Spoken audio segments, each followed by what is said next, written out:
मैंने हर गमले में केचुए डाले हुए हैं। आपका कसूर है क्योंकि पड़ोसी के घर से चार चार पाँच चुने हैं और आज संकल्प लिए हैं कि जो भी फ्रूट आप खा रहे हैं, गार्डन है, टेरेस किचन गार्डन है, उनके बाद करें। ऐसे नियम बनाने पड़ेंगे, ऐसी योजना बनानी पड़ेगी। जोशिया प्रदूषित कर रहे हैं और पानी से बह के दूसरी मिट्टी को खराब कर रहे हैं।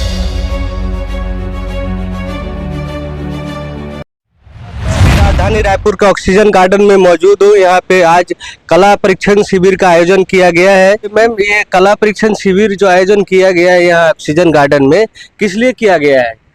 हमारा उद्देश्य bonsai Chhattisgarh bonsai society, toppers education society और बहुत सी संस्थाएं मिलकर ये आयोजन की थी। जैसे आप मेरे हाथ में पीपल का पौधा देख रहे हैं, ये एक छोटा सा पौधा है लेकिन बहुत ऑक्सीजन जनरेट करता है। इसी तरह अगर मेरे घर पर कम से कम 5-10 पीपल बर्ड के पौधे हो जाएं या साइकस वैरायटी के जो पौधे मेरे घर पे हो जाएं, तो मेरे घर पे बहुत ऑक्सीजन जनरेट होगी जो मेरे लिए सफिशिएंट है। मैं अपने घर का टेम्परेचर 2 डिग्री तक कम कर सकती हूँ आने वाली गर्मियों में। इसी तरह हमारा उद्देश्य है कि हर घर में, हम जंगल तो नहीं लगा सकते, बहुत बड़े बड़े पौधे नहीं लगा सकते, और जिसके घर में पौधा लगा हुआ है, बड़े बड़े नीम पीपल के पेड़ अभी काट दिए जा रहे हैं, कारण कि या तो जड़ें खराब कर रही है या पत्ते गिर रहे हैं, तो लोगों ने अपने घरों के सामने से पेड़ पौधे कटा दिए हैं। उसकी जगह छाती नामक एक पौधा लगा दिया गया है जो बहुत ज्यादा ऑक्सीजन नहीं देता, 1 या 2% वो ऑक्सीजन जनरेट करता है। हमारी पृथ्वी को आज सबसे ज्यादा जरूरत है वो है ऑक्सीजन की। ऑक्सीजन जनरेशन बंद हो चुका है, कम हो चुका है। अभी हम जो भी ले रहे हैं, जो सांस में ले रहे हैं, नाइट्रोजन, कार्बन ब्लैक तो सुन चुके हैं, लेकिन कार्बन ब्राउन जो होता है वो सबसे ज्यादा घातक आज के डेट में माना जा रहा है, क्योंकि जो बायोमास के जलने से जो जनरेट होता है वो कार्बन ब्राउन है। ब्लैक कार्बन आपके सांसों में जाकर आपके लंग्स को चोक कर सकता है, लेकिन कार्बन ब्राउन आपके आसपास में जो ऑक्सीजन है उसको खत्म करता है। जैसे ही आप कोई बायोमास जलाते हैं, जैसे कच्ची पत्तियां, फूल पौधे या घर का कचरा जलाते हैं, तो उससे कार्बन ब्राउन का उत्सर्जन होता है, उससे आप ऑक्सीजन जो और वातावरण में वो भी खत्म होता है। तो हमको कार्बन ब्राउन भी रोकना है, कार्बन ब्लैक भी रोकना है। कार्बन ब्लैक हमको गाड़ियों के चलने वाले धुएं से, टायर के घिसने से, ये सबसे हमको कार्बन ब्लैक होता है। तो हम क्या चाह रहे हैं कि हर घर में बोनसाई हो। अगर आप बड़े पौधे नहीं लगा सकते हो तो हर घर में बोनसाई रखो। हम यहाँ पर फ्री वर्कशॉप करते हैं, फ्राइडे, सैटरडे, संडे। आप आइए, हमसे संपर्क कीजिए। कहीं नहीं जा सकते, हमारे गार्डन में आइए। हम यहाँ पर सवेरे शाम दोनों टाइम अवेलेबल रहते हैं, सुबह 7 से 9 बजे तक और शाम को 4 बजे से 5 बजे तक। या आप यहाँ मंदिर में भी जाके किसी से बोलेंगे तो आप हमसे कांटेक्ट कर सकते हैं। तो बोनसाई घर घर पहुंचाना है। और दूसरा हमारा सबसे बड़ा मिशन है इस पूरे छत्तीसगढ़ को ऑर्गेनिक छत्तीसगढ़ बनाना है, हमको जैविक छत्तीसगढ़ बनाना है। उसके लिए हम लोग किसानों से बात कर रहे हैं। किसानों का कहना है हम करने के लिए तैयार हैं। हमने सीधा उनसे कह दिया कि ये जो भी चीजें हो रही है, हम अगर बीमार पड़ रहे हैं, पब्लिक अगर बीमार पड़ रही है, उसमें सीधा साधा आपका कसूर है, क्योंकि आप गलत हमको खिला रहे हो, क्योंकि आपके गलत यूरिया, DAP या ऐसे केमिकल फर्टिलाइजर डाल रहे हो जो पानी में इवेपोरेट होकर हवा को प्रदूषित कर रहा है और पानी से बह के दूसरी मिट्टी को खराब कर रहा है। तो आप हवा भी खराब कर रहे हो, पानी भी खराब कर रहे हो, मिट्टी भी खराब कर रहे हो। तो किसान सेंसिटाइज हुए। उनका कहना है हमारे पास जैविक खाद की उपलब्धता नहीं है, इतनी महंगी खाद मिलती है कि हम उसको नहीं खरीद सकते। तो जो मार्केट में केमिकल खाद होता है उसी का इस्तेमाल करते हैं, जिसकी वजह से हम सब इतनी बीमारियों के घेरे में, जैसे डायबिटीज आपका किडनी खराब कर देगा, आपके ब्लड स्ट्रीम को खराब करेगा। उसी तरह से जो कैंसर है, समय से पहले आपके बाल पक रहे हैं, आपके हेयर लॉस हो रहे हैं, ये सब हमको समझ में नहीं आ रहा। हेयर लॉस हो रहा है, हम परेशान है, हेयर लॉस क्यों हो रहा है? सबसे बड़ा रीजन है कार्बन, जो हमारे हेयर के स्कैल्प में जमा होता है, फॉलिकल्स को खत्म कर रहा है। कम उम्र में जो अटैक्स आ रहे हैं वो सारी चीजें, हमारा जो लंग्स है वो चोक हो रहा है कार्बन ब्लैक और ब्राउन की वजह से। आम आदमी कैसे पहचाने कि ये जैविक है? ये बहुत आसान है। जैसे मैं हूँ, अगर मैं गई हूँ, आप मेथी खरीद रहे हैं, मेथी की डंठल के जगह खोलकर देखिए, अगर वो गली हुई है, मेथी, भतुआ, लाल भाजी, चौलाई भाजी, पालक भाजी, तो समझ जाइए उसमें केमिकल का प्रयोग हुआ है। शुद्ध भाजी जो रहती है वो LIC, हम लोग छत्तीसगढ़ी में LIC बोलते हैं, जो बिल्कुल मुरझाई सी होती है, वो भाजी आप खरीदिए। आप अदरक देखेंगे एकदम चमकता होता है, वो एसिड से धुलकर आता है। आप वो एसिड अगर आप खा रहे हो, बस अब चाय में कूट कर अदरक डाल रहे हो, दैट मीन्स आप एसिड खा रहे हो, आपका ऑर्गन्स बर्दाश्त नहीं कर सकेगा। वो आपको प्रॉब्लम होगी ही होगी। हम और अमेरिका ने दावा कर दिया है कि 2030 तक भारत एक डायबिटिक कंट्री रहेगा। तो क्यों रहेगा? तो इस तरह से पूरे देश भर में किसानों ने अब ठान लिया है। जयपुर अब धीरे धीरे ऑर्गेनिक होता जा रहा है। गुजरात में काम शुरू हो चुका है। इसी तरह केरल, हैदराबाद में भी हम देख रहे हैं कि वहाँ पर किसान ऑर्गेनिक जा। कश्मीर में अभी तक केसर को वो लोग ज्यादा उपज लेने के लिए बहुत ज्यादा केमिकल इस्तेमाल कर रहे थे, लेकिन अब वो भी ऑर्गेनिक कर रहे हैं। गुड़ उत्पादक जो थे वो भले 500 रुपए किलो बेच रहे हैं, लेकिन अब उसको भी जैविक करने की कोशिश कर दी है। मेरी मिर्जापुर में जो गुड़ उत्पादक किसान है उनसे भी बात हुई, उनका भी कहना है कि हम भी नहीं चाहते हैं कि हम केमिकल इस्तेमाल करें। मजबूरी से किसान आज इस्तेमाल कर रहा है। सरकार और सरकार के सारे डिपार्टमेंट्स, चाहे वो एग्रीकल्चर डिपार्टमेंट हो, हॉर्टिकल्चर डिपार्टमेंट हो, समाज कल्याण विभाग हो, महिला बाल विकास विभाग हो, सबको एक मंच के अंदर आना होगा और जैविक छत्तीसगढ़ बनाने के लिए सभी संस्थाओं को एक साथ आना होगा और एक साथ आवाज उठानी पड़ेगी। और तभी हम जाकर, इतना आसान नहीं है जैविक, क्योंकि मैं अपने खेत को जैविक कर सकती हूँ, लेकिन अगर पड़ोसी अपने खेत में केमिकल डाल रहा है तो मेरे खेत में ऑटोमेटिक केमिकल आएगा ही। तो 100% में तो 3 से 4 साल का हम लोगों ने टारगेट रखा हुआ है कि हम छत्तीसगढ़ को ऐसा ऑर्गेनिक बनाने की कोशिश करेंगे। हम किसानों से लगातार मिल रहे हैं, दौरे कर रहे हैं, एक गांव में जा रहे हैं, किसानों से बता रहे हैं, सेंसिटाइज कर रहे हैं कि आपकी वजह से हमारे बच्चे बीमार आने वाले समय में पड़ेंगे। अभी तो जो भी हम जी रहे हैं, लेकिन बच्चों का जो स्वास्थ्य हो रहा है, आप ये देखेंगे हॉस्पिटल में जाएंगे ना, फर्टिलिटी रेट कम होती जा रही है, बच्चे पैदा नहीं हो रहे। पहला रीजन है लड़कों का गुटखा खाना, सेकंड लड़कियों का गलत खान पान। कोख ही मजबूत नहीं रहेगी तो आप अच्छा जनरेशन पैदा नहीं कर सकते। कोख मजबूत नहीं है आज के डेट में। एक बच्चा पैदा हो रहा है, दूसरा कंसीव लड़की नहीं कर सक रही है, ये आज की डेट है। दूसरा बच्चा पैदा नहीं हो रहा, और दूसरा बहुत सी महिलाएं ऐसी है जिनको बच्चे हो ही नहीं रहे। रीजन बिहाइंड, आप ठीक से कुछ खा ही नहीं रहे। औरत बोल रही है कि मैं पालक का जूस पीऊंगी, पी रही है, लेकिन वो तो जहर पी रही है। उसको नहीं मालूम कि पालक आयरन की जगह वो आयरन, कैल्शियम की जगह वो जहर पी रही है। दूध आपको शुद्ध नहीं मिल रहा है। तो जब तक हम और गाय जो खा रही है वो क्या कर रही है? गाय भी केमिकल खा रही है, जो वो दूध दे रही है, हम इनडायरेक्टली हम केमिकल ही पी रहे हैं। तो ये इतना सेंसिटिव मामला है। अगर हमको स्वस्थ भारत का निर्माण करना है तो हमको एक एक राज्य में ये संकल्प लेकर चलना होगा। इसलिए हम लोग आज यहाँ से संकल्प जैविक छत्तीसगढ़ लेकर चले हैं। बड़ी बड़ी संस्थाओं के लोग हमारे साथ खड़े हैं जो जानते हैं, जो पर्यावरण की कीमत को जानते हैं, ये पीपल की कीमत को जानते हैं।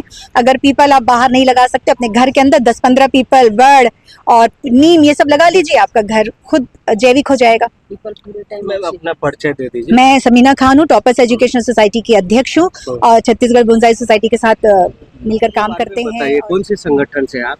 मैं मोहन बलियानी, अध्यक्ष प्रकृति को सोसाइटी, जो लगातार गांधी नेहरू उद्यान में फल फूल सब्जी प्रदर्शनी का आयोजन कर रही है। जैसा कि आज हम यहाँ पर एकत्रित हुए हैं, बोनसाई का प्रशिक्षण भी चल रहा है, प्लस यहाँ पर हम जैविक छत्तीसगढ़ एक रसायन मुक्त करना चाह रहे हैं छत्तीसगढ़, उसके लिए अभियान छेड़े हैं और आज संकल्प लिए हैं सबने कि छत्तीसगढ़ को हमको जैविक बनाना है। इसके लिए आज से हम प्रयास करेंगे, किसानों से बात करेंगे कि आप केमिकल इस्तेमाल न करें, और आने वाली पीढ़ी जो आप देख रहे हो एक बड़ा उपहार होगी यदि अपन इसको जैविक कर देंगे तो ये हमारा जो अभियान है, हम चाहते हैं कि सभी संस्था यहाँ से मिले, सभी किसान हमको सहयोग करें और हम घर घर तक पहुँचाएं कि आप जैविक इस्तेमाल करें, और जो भी सब्जी जो भी फ्रूट आप खा रहे हैं वो कौन सा खा रहे हैं इस पर गहन चिंता करें। और आप भी प्रयास करें कि जो किसान जैविक लगा रहा है उसका यदि मुनाफा नहीं होगा तो फिर केमिकल में चले जाएगा, और वही अभी तक हो रहा है। तो सरकार को भी चाहिए कि उनको प्रोत्साहन दे, उनको अनुदान दे, उनको सब्सिडी दे, उसके लिए भी बढ़ाव करे। ऐसे नियम बनाने पड़ेंगे, ऐसी योजना बनानी पड़ेगी, तभी हमारा छत्तीसगढ़ जो है एक संपूर्ण छत्तीसगढ़ जो है जैविक बनेगा और संपूर्ण राष्ट्र फिर जैविक पे जाएगा। आप लोग कब से ये कार्यक्रम आयोजन कर रहे हैं? ये जो है 15 साल से हम लोग जो अभी बताया मैंने, फल फूल सब्जी प्रदर्शनी 15 सालों से आयोजित हो रही है, और लगातार हम लोग पर्यावरण के संदेश दे रहे हैं कि अपने घर को कैसे ऑक्सीजन बनाएं।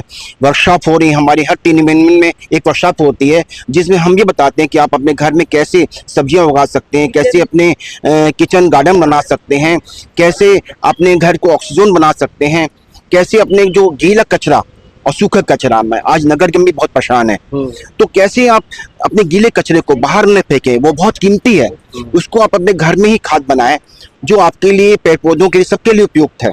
और इस बहाने आप एक प्रकार से आप शासन को भी मदद कर रहे हैं और अपने घर को भी आप संपूर्ण बागवानी में परिवर्तित कर रहे हैं।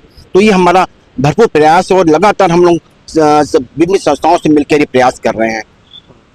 नहीं छत पे और घर में कैसे लगाएंगे पर प्लांट पेड़ पौधा या खेती कैसे करेंगे? उस पोस्टर में भी मैं देखा था, लिखा हुआ था। हाँ, हाँ। कैसे कैसे होता है ये? नहीं देखिए, हम जब भी अपन बातें करते हैं जी। बागवानी के बारे में या ऑक्सीजन के बारे में, तो हर कोई कहता है कि मेरा घर तो छोटा है, लेकिन मैं उनसे ये कहना चाहता हूँ कि आपकी सीढ़ी खाली है, आपकी छत खाली है, छत में आराम से आप बागवानी कर सकते हो, अपनी सब्जियां जो आपको किचन गार्डन बना सकती हो, जो अपने घर में इस्तेमाल होती हैं, जो सरल है, जिसमें हम ट्रेनिंग भी देते हैं आपको। और हमारे जो इंदिरा गांधी कृषि विश्वविद्यालय से साइंटिस्ट भी आते हैं, प्रकृति प्रेमी भी आते हैं, वो भी लगातार ट्रेनिंग देते हैं, वो आप अटेंड करिए वर्कशॉप। उसके अलावा आप मेथी, धनिया, पुदीना, मीठा नीम, पालक, ये तो छोटे छोटे काम हैं जो आपको इजीली उगा भी सकते हैं और अपने घर की सब्जियां भी खा सकते हैं।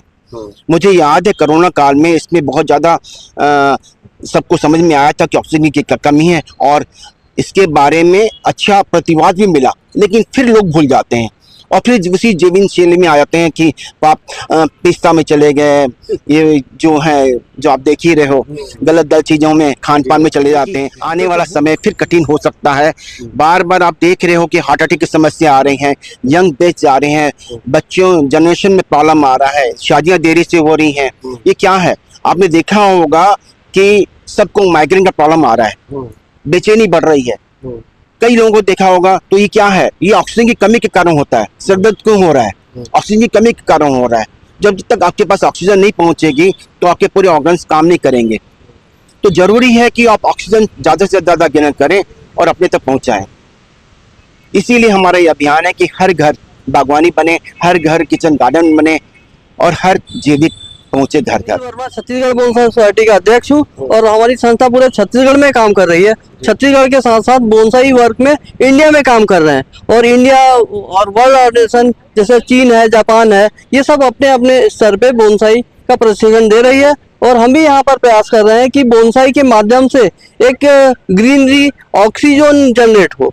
और अब ये गार्डन हम लोग का ये प्रयास है कि जो भी स्टूडेंट जो सीखने के लिए आते हैं, हम उनको बोनसाई का प्रशिक्षण देते हैं और ऑर्गेनिक खेती के बारे में भी उनको बताते हैं और छत में कैसे गार्डन बने, जैसे बोनसाई गार्डन है, टेरेस किचन गार्डन है, उनके पर हम प्रयास करते हैं और ये प्रयास हम लोग का सफल होते दिख रहा है। आप देख ही रहे हैं कि किस तरीके से लोग यहाँ पर आकर प्रशिक्षण ले रहे हैं और इन चीज़ों को समझ रहे हैं। ये किस चीज का पेड़ है? ये है फाइकस रेलिस जोसिया, जो अपने छत्तीसगढ़ में गस्ती के नाम से जाना जाता है। ये गस्ती का जो बहुत बड़े विशाल पेड़ होते हैं, उसी को हम लोग एक छोटे रूप में, एक बोनसाई रूप में डेवलप कर रहे हैं। तो अभी ये धीरे धीरे डेवलप होगा, उसके बाद हम उसके पॉट को चेंज करेंगे और एक जैसे ये सेलो पॉट देख रहे हैं उसमें हम इसको लगा देंगे। क्या खासियत क्या होता है इसका? ये खासियत जैसे बरगद है, पीपल है, ये उसी की उपजातियां हैं। बरगद है, पीपल है, जैसे ये फाइकस गस्ती जो बोलते हैं, ये गस्ती का पेड़ है, वो भी गस्ती का पेड़ है वहाँ पर। तो सब जैसे बोगनवेलिया है, पीपल है, बरगद है, सब ये ऑक्सीजन डेवलप करते हैं, ऑक्सीजन करते हैं। तो इस जगह का नाम ही ऑक्सीजन गार्डन है और ऑक्सीजन गार्डन में हम लोग ने ये बोनसाई गार्डन। मेरा नाम नारायण भावसार है और मैं एक फॉरेस्ट ऑफिसर था। मैं पिछले 33 वर्षों से बोनसाई पौधे उगा रहा हूँ और मेरे बोनसाई पौधे लगे हुए अन्य पौधों की खासियत यह है कि मैं कोई भी केमिकल फर्टिलाइजर इसमें उपयोग नहीं करता हूँ। मैंने हर गमले में केचुए डाले हुए हैं और मेरे घर से केवल 1 किलो या कुछ ग्राम कचरा निकलता है, जबकि मेरे पड़ोसी के घर से 4-4, 5-5 किलो कचरा। क्योंकि मैं फल, सब्जियों और जितनी भी ऐसी चीज मिलती है हरी, उसको सबको गमलों में डाल देता हूँ और उसके अंदर केचुए जो है वर्मी कंपोस्ट बनाते हैं और उसी से मैं अपने घर में मिर्ची और टमाटर की सब्जियां उगाता हूँ और उससे हमारे घर का 2 लोगों के लिए है, तो हमारा काम उससे चल जाता है। मैं सबसे निवेदन करूंगा कि अपने गमलों में जरूर केचुए डालें और अपना जितना भी ग्रीन प्रोडक्ट निकलता है वो उसको उसमें डालें। और रही अगर रखने की बात कि छोटे छोटे घर है, तो आप वहाँ भी बोनसाई लगाएं, पीपल, बरगद के, तो वो आपको ऑक्सीजन देंगे। धन्यवाद। नहीं, ये पेड़, ये प्लांट क्या है? कौन सा? ये देखिए, मैंने कुछ दिन पहले इमली, मेरी श्रीमती माया भावसार, वो कुछ चटनी बना रही थी तो उनके इमली के बीज निकले, तो मैंने इसमें इमली के बीज बो दिए, इसके साथ ही पपीता के कुछ बीज डाल दिए, वो उगाए हैं। ये मुझे जब तक है ऑक्सीजन देंगे ही।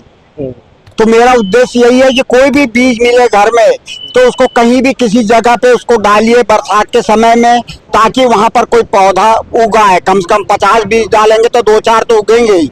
हमारा यही उद्देश्य है। धन्यवाद।